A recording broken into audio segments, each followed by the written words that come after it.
خيري ألفونس طلعت مرقص، أمين شرطة في اسم الساحل، وطلعت على المعاش بقالي سنتين.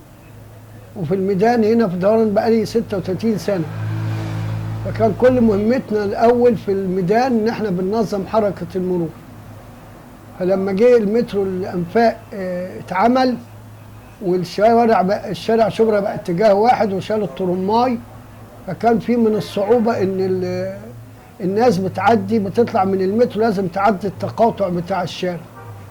فكان في صعوبة في التعدية. فأنا ركزت يعني مهمتي في تعدية الناس والأطفال. ففي الموضوع ده بقالي أكتر من 10 سنين من ساعة ما المترو اشتغل. دلوقتي باجي أعدي الأطفال الصبح، وأصلا هي عشة عمري يعني. يقولوا لي يا جد ودي لكل طفل بونبونايه.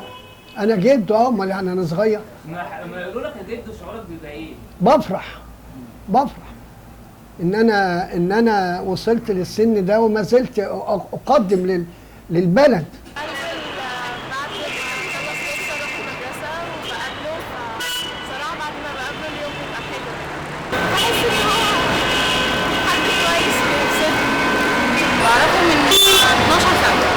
طب انت بنتي دخلت المدرسه ساعدنا جدا بيتكلموا عن حوار انا بطمن له، وبناتي بيحبوه قوي.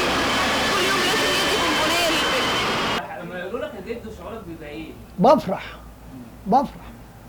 ان انا وصلت للسن ده وما زلت اقدم للبلد.